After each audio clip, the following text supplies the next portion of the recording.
everybody, this is Audrey, also known as Noble Strength, and welcome back to my channel. So glad to be back talking to you guys. I've missed you. It's been about a week and a half.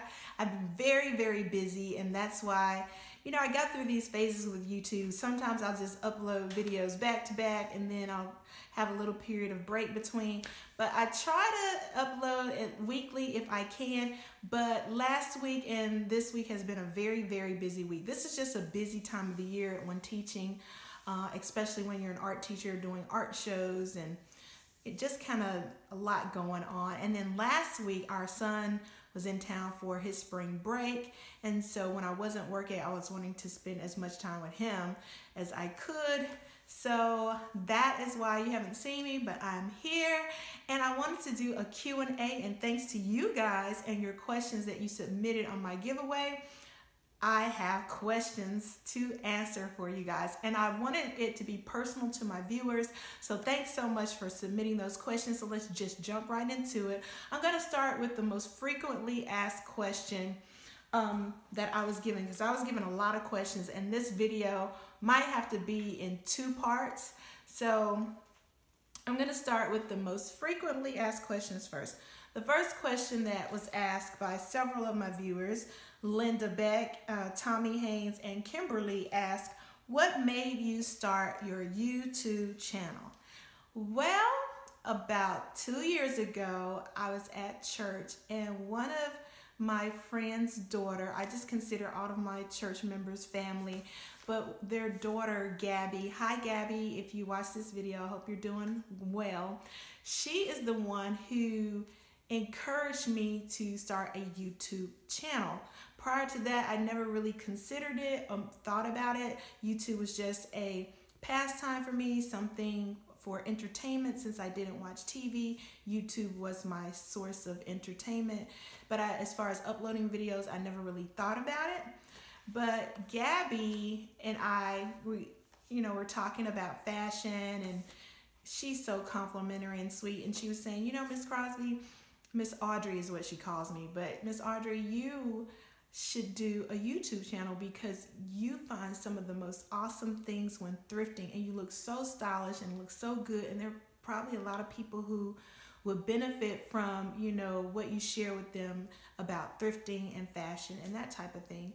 And I just really never thought about it. I did not even know there was this huge, big thrifting community. So after she mentioned it, I went online, I looked it up, and I was like, wow, look at all of these people who do hauls and who thrift. I'm not alone in my thrifting addiction. And so when she suggested it, I just basically said, let me think about that. I'm not really sure if I want to do it because I've really gotten off social media. Period. I had done away with Facebook, with Instagram. I was just sick of social media. I just didn't think it was, good for me, and I was just taking a break from it. So to reintroduce social media in that aspect of being a part of it, I was like, I don't know. So I said, I'm going to pray about it. So I did, and several months later, after she mentioned it to me, I decided to go ahead and do my first video. And it was a purse video. I was sharing my thrifted purses, and it kind of just went from there. So thanks to Gabby for the encouragement. And she's much younger than I am, and sometimes it takes a young person to give you a little boost. You just never know where your encouragement is going to come from. So that's how I got started with my YouTube channel. All right, so my second question, and I can be a bit long-winded. I'm so sorry if my answers go on and on, but I'm a talker, and that's just how I am. So anyway, I digress. Let's go to the next question. So the next question that was asked by several of you was, how did you learn to, did you learn to thrift from your mom, or did you learn on your own? Wanda Talbert. How did you get into thrifting? Naquanda Taylor and Danica McIntosh and Cheryl. So a lot of people was wanting to know how I got into thrifting, and was my mom an influence? Yes, my mother was an influence in how I started thrifting. My mother and I always shopped together growing up. Thrifting wasn't the thing that we did back in the day. We would go to sales like at our major department stores in Tennessee, like Goldsmiths, M&M Coin, and Oak Hall. Whenever they they had big sales, we would go and we shop. And it was just some of my really fond memories of being with my mom and spending time with her. And I've just always really been into fashion. I used to doodle and draw my own fashions. So as far as getting into thrifting, let's fast forward.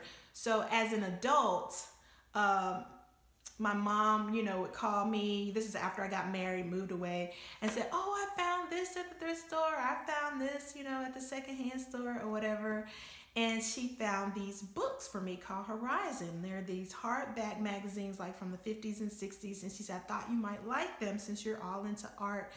And she told him, I said, yes, I would love to. She said, well, I'll keep them for you. And when you come home, you can just take them. And so I was like, wow, my mom's finding these kind of cool things. Maybe I should start thrifting.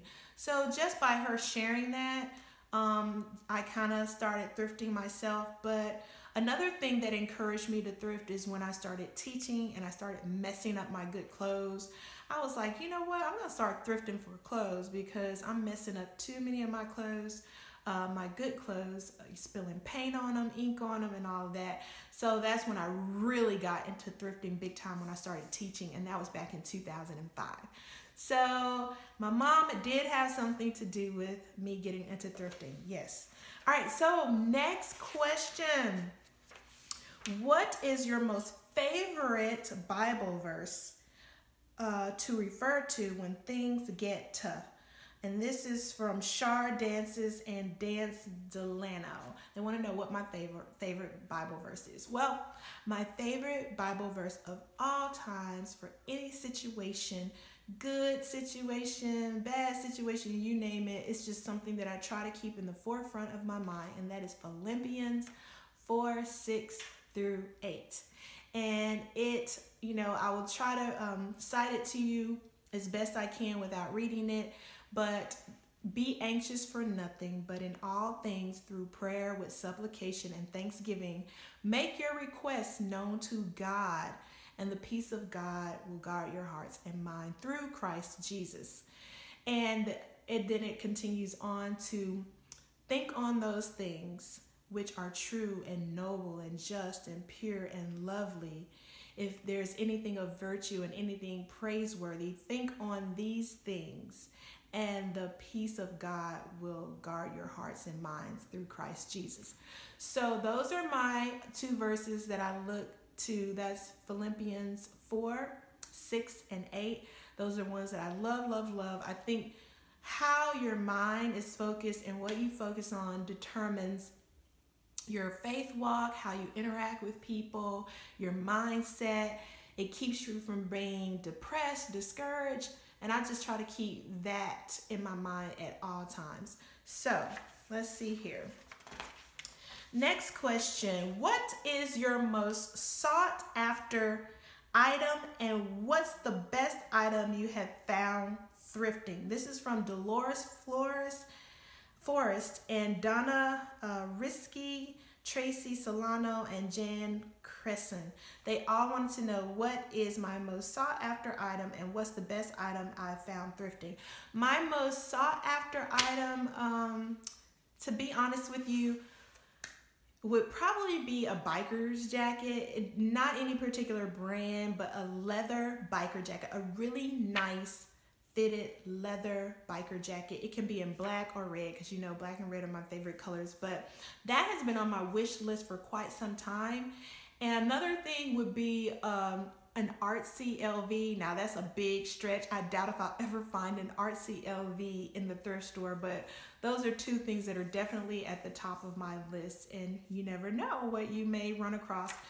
My best thrifted thing that I've found would have to be a John Romaine handbag that I thrifted at the flea market for $10. I'd never heard of John Romaine bags before, but it was a bag that was really popular in the 60s, and I've done a video review on those bags, and I'll leave it in a link maybe up here or in the description box so you can check that out if you have not seen it. But yeah, it's just a really nice structured bag, and I just thought it was so awesome, and I love it. So those were my top questions. Well, I have one more, and then my other top question was, how do you keep things organized in your closet? Well, I've done a few videos on organizing my closet. Really, the main thing in keeping my closet organized is frequent purging. Frequent purging, guys. That's all I can say. That's how I do it, and I use Sterilite containers for my shoes, and I try to use clothes that are, you know, coordinated by color, if that makes any sense. But anyway, that's what I do. Anything major. So I don't know how long this video has already been because I've just been rambling, but those are my top questions, and I will be doing another video with the other questions that you have asked me. So thank you so much for tuning in to this video. Just wanted to keep it short and brief to show my face on YouTube and say hi to all my viewers. I hope all of you are doing well, and remember to be a good steward of all that God has given you, because he truly loves you so much. And I'll be back with a part 2 and possibly a part 3 Q&A. So I'll see you next time. Bye.